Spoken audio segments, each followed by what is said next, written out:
On the morning of November 6th, 1942, 267 United States Marine Raiders walked into the jungle on Guadalcanal's northeast coast and vanished. Their commanding officer was a 46-year-old lieutenant colonel named Evans Carlson. He had spent a year living with Chinese communist guerrillas behind Japanese lines in China. He had studied how small units destroy larger ones. And he had built his battalion around a single idea borrowed from Mao Zedong's 8th Route Army: move fast, hit hard, disappear. Their target was somewhere between 2,000 and 3,000 Japanese soldiers of Colonel Toshinari Shige's 230th Infantry Regiment, retreating through that same jungle after escaping an American encirclement at Coley Point. The Japanese knew the Americans were behind them. They posted rear guards. They set ambushes. They sent patrols to find and kill the Marine column. That was November 6th. By December 4th, every one of those rear guard forces had been annihilated. Carlson's raiders walked out of the jungle 29 days later. They had killed 488 Japanese soldiers. They had destroyed 2 75mm mountain guns. They had lost 16 men. The kill ratio was 30-1. This is the story of the Long Patrol. Guadalcanal, October 1942. The campaign was 5 months old and hemorrhaging. The Marines held a single airstrip called Henderson Field and a thin perimeter around it. Japanese warships shelled them at night. Japanese bombers hit them during the day. A network of hidden long-range artillery the Americans had nicknamed Pistol Pete, 150mm howitzers, and 100mm cannons dug into the jungle behind Mount Austin, lobbed shells onto the runway around the clock. On the night of October 23rd, Lieutenant General Masao Maruyama threw his entire 2nd Infantry Division at the Marine perimeter in a mass frontal assault on Henderson Field. The battle lasted 3 days. When it was over, the Marines conducted a body count in the wire. The detail tallied 1,462 Japanese dead. Maruyama's survivors dragged themselves west toward the Metapona River. But a separate force under Colonel Toshinari Shige, roughly 3,000 men of the 230th Infantry Regiment, 38th Division, had been ordered east to Coley Point to await reinforcement by destroyer. The Americans moved to trap them. Between November 3rd and 12th, 2 Marine battalions and 2 Army battalions tried to close the encirclement at Gavaga Creek. They were too slow. Between November 9th and 11th, Shige and his men slipped through the cordon and disappeared south into the jungle interior. 3,000 armed Japanese soldiers, organized into battalion-sized elements, moving through the trackless center of the island toward the American rear. Someone had to go after them. Evans Carlson was not a normal Marine officer. He had lied about his age to enlist in the U.S. Army at 16, earned a commission in the First World War, served on Pershing's staff in France, then enlisted as a private in the Marine Corps in 1922 because he wanted to start over from the bottom. He earned his first Navy Cross in Nicaragua in 1930, leading 12 Marines against a force of 40 bandits at a place called Portillo. Then came China. Carlson served 3 tours there between 1927 and 1938. On his 3rd tour, he embedded with Zhu Dai's Chinese Communist 8th Route Army for nearly a year, marching behind Japanese lines through northern China, studying how guerrilla fighters with inferior weapons destroyed conventional forces through speed, deception, and relentless small-unit violence. He met Mao Zedong. He met Zhou Enlai. He came home with a philosophy he called gung-ho, an anglicization of the Chinese characters meaning work together, and a tactical concept that would reshape the United States Marine Corps forever. The 3-man fire team. Every rifle squad in Carlson's 2nd Marine Raider Battalion consisted of 10 men, a squad leader, and 3 fire teams of 3. Each fire team carried 1 M1 Garand rifle, 1 Thompson submachine gun, and 1 Browning automatic rifle. Within 15 seconds, a single Raider squad could put 275 rounds into a kill zone. That 3-man fire team is now the fundamental building block of every Marine rifle squad on Earth. Carlson invented it in 1942. His officers ate last.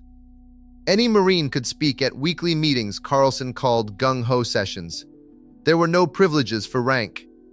The Marine Corps establishment thought he was a communist sympathizer. Some senior officers said it openly. He didn't care. 3,000 volunteers applied for his battalion. He selected roughly 1,000. His interview question for every recruit was the same: could you cut a man's throat without warning? November 4th, 1942, 5:30 in the morning.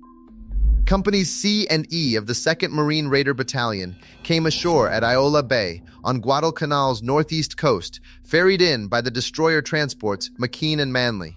267 Marines. Their chief scout was a man named Sergeant Major Jacob Vuza, a Solomon Islands police veteran who, 3 months earlier, had been captured by the Japanese, tied to a tree, and bayoneted 7 times through the chest and throat. He chewed through his ropes, crawled 3 miles back to American lines, delivered intelligence on an incoming Japanese assault, and collapsed. He was back in the field within 2 weeks. Vuza would walk every step of the next 29 days with the Raiders. The original mission was to guard a CB construction battalion building a second airstrip. The site turned out to be a swamp. Within 24 hours, General Vandegrift Air dropped new orders to Carlson. March overland. Find the Ski detachment. Cut them off. By November 10th, Carlson had 5 companies forward at a base camp called Binu on the Balasuna River. Roughly 600 raiders now. Resupplied by native Solomon Islands carriers running 4-day food drops from the coast. Rice, bacon, raisins, and tea. No blankets. Each man cooked his own food over an individual fire, cut boughs from the trees to sleep on, and carried 4 days of canned rations on his back. The terrain was triple canopy jungle, razor-edged vines, rivers requiring chest-deep crossings, volcanic ridges, rain that never stopped. Malaria was already moving through the column. On the evening of November 7th, the patrol hit the Reiko River. Carlson led a platoon across personally after villagers warned of nearby Japanese. A small ambush opened fire in the darkness. The lead native scout went down, severely wounded. The Marines killed 2 Japanese. The rest vanished. First blood. 3 days later, native scouts confirmed roughly 1,000 Japanese soldiers moving south along the Metapona River, 3 miles west of Binu. Carlson gave the order to sweep. The morning of November 11th, 1942. The engagement that would define the entire patrol. Carlson fanned 4 companies into a south-to-north converging sweep. C, D, E, and F Company stayed at Binu as reserve. At 1000 hours, Company C under Captain Harold Thronson moved west and walked straight into a battalion-sized Japanese rear guard. Elements of the 230th Infantry dug in along the edge of a wide kunai grass clearing. The enemy was covering Shi's main body as it crossed the Metapona River. Corporal John Bennett's point squad entered the open grass first. The Japanese opened fire with rifles, machine guns, and mortars from the tree line. 7 raiders died in the first minutes of contact. Bennett, Harrison, Myers, Barber, Fanslow, Mercado, Spillin, cut down in waist-high grass with no cover and nowhere to go. Company C was pinned. Thronson radioed Binu. Carlson's response was immediate. He ordered D Company to hit the Japanese left flank and E Company, under Captain Richard Washburn, to swing wide through the village of Asamana and strike the Japanese from behind at the river crossing itself. D Company's commander, Captain McAuliffe, got separated from his unit under fire and stumbled back to base camp with only 9 men. Carlson relieved him of command that night. Washburn did not get lost. E Company reached Asamana, pushed through the village, and found Japanese soldiers fording the Metapona River in the open, knee-deep in the current. Rifles held above their heads. Washburn set up his light machine guns on the riverbank and opened fire. The Japanese were caught midstream, with no cover and no concealment. PFC Jesse Van Landingham would later say it was like shooting birds. The engagement at the river stretched on for hours. At one point, the two sides closed to within 30 paces. Washburn's men ran low on ammunition, pulled back, then counterattacked. By mid-afternoon, Carlson brought F Company forward and called in two SBD Dauntless dive bombers from Henderson Field on the remaining Japanese concentration. When the firing stopped, 160 Japanese soldiers lay dead across the kunai field and the riverbank. 10 raiders had been killed, 13 more were wounded. And no, those numbers are not rounded for effect. The next morning, Carlson's men swept the field where C Company had been ambushed. They found Private Owen Barber's body. He had been staked to the ground, mutilated, and castrated. Carlson had spent a year studying Mao's philosophy of winning enemy soldiers through humane treatment. He had carried that doctrine into the Pacific. He abandoned it on the morning of November 12, 1942. 2 Japanese prisoners held at Binu were executed with his consent. The jungle had its own rules. This is where the story turns from a battle into a hunt. Carlson set up what amounted to a hunter's blind at Asamana. The Japanese had no idea the village had changed hands. On November 12th, Japanese messenger soldiers began walking into Asamana one by one, expecting to find their own forces waiting. 25 were killed over the course of the day. 0 raider casualties. On November 13th, Carlson spotted enemy units moving through the surrounding jungle and called in 75mm artillery fire from the 1st Battalion, 10th Marines. 5 separate groups were targeted. After each barrage, raider patrols moved in and finished off survivors. 116 Japanese killed across 5 engagements in 48 hours. 0 raider casualties. You'd think someone on the Japanese side would have figured out what was happening. Nobody did. Or if they did, by then it was too late to do anything about it. The Shi detachment was hemorrhaging soldiers at every contact point. Every rear guard sent to screen the retreat walked into a kill zone. Every messenger patrol vanished. Every supply party disappeared. The force that left Coley Point at roughly 3,000 men was already below 1,300 by the time it crossed the upper Lunga River. By November 17th, Shi's main body had pushed deep inland, heading west toward the Matanikau and the Japanese 17th Army's main line. Carlson shadowed them. Vandegrift redirected the raiders with a new mission: find the supply trails behind Mount Austin, locate the Pistol Pete artillery positions harassing Henderson Field, and clear the upper Tanaru and Lunga River watershed. The patrol pushed into the volcanic highlands. The rain was constant. Every man in the column had open sores on his legs from the endless river crossings. The corpsmen were running out of medication. Malaria was pulling more Marines out of action than the Japanese were. Private Ben Carson of B Company, who carried a Browning automatic rifle through all of it, would later recall that they were stumbling into small, separated groups of Japanese constantly. We were wiping them out with flanking operations all the time. And then, Corporal Yancey made the one decision that turned the entire patrol into legend. November 30th, 1942. The upper Lunga River Valley. Heavy rain. A 6-man squad from F Company, led by Corporal John Yancey, Carlson's personal bodyguard, was following a Japanese field telephone wire along a ridge between the Tenaru and Lunga watersheds. The wire led to a barely visible trail. The trail led downhill into thick jungle. At the bottom, they found a hidden Japanese bivouac. 100 enemy soldiers, resting under improvised shelters, their rifles stacked neatly against trees in the center of the camp, out of arm's reach. Yancey had 6 men, 3 Browning automatic rifles, and 2 Thompsons. He did not radio for backup. He did not pull back to report the position. He did not hesitate. He charged into the bivouac, firing his Thompson from the hip. His 5 Marines followed. The Browning automatic rifles ripped through the shelters at close range. Japanese soldiers scrambled for their stacked weapons. Most never reached them.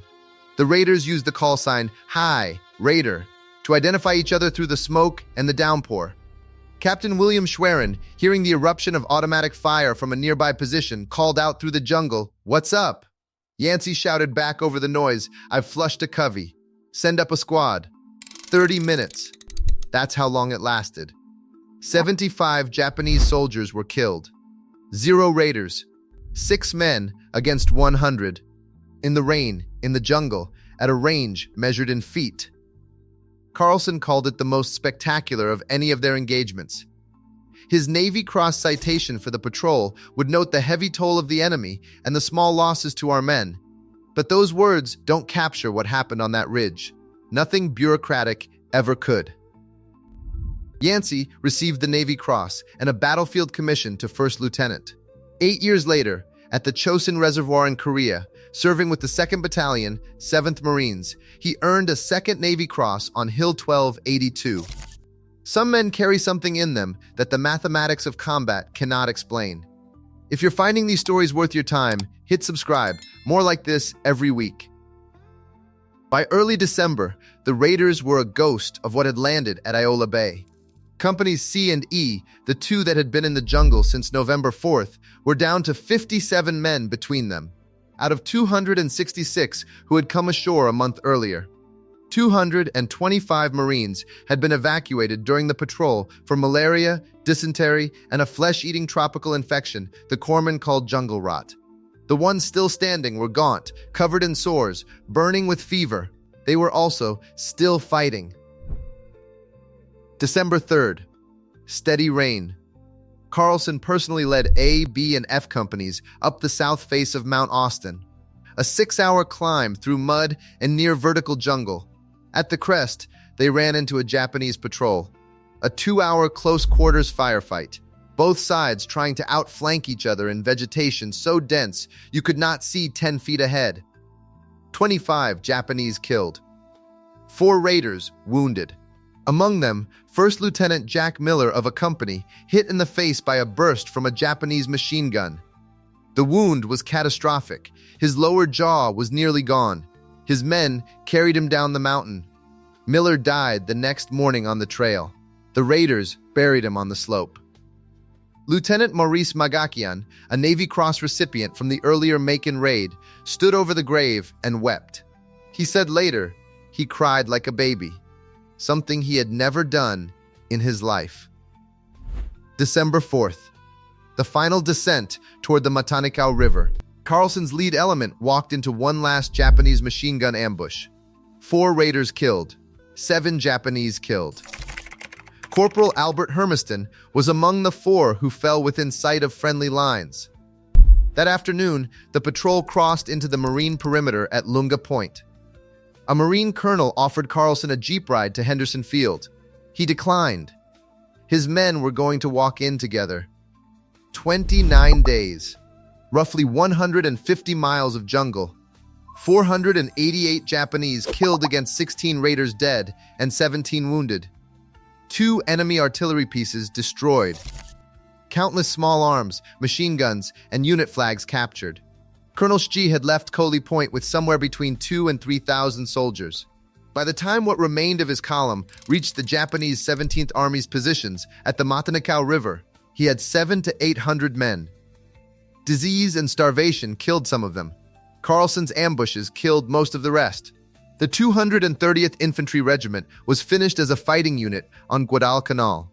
General Vandegrift commended the 2nd Marine Raider Battalion for what he called the consummate skill displayed in the conduct of operations.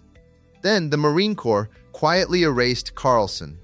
His egalitarian methods, the gung-ho meetings, the forums where privates could challenge officers were all intolerable to the establishment.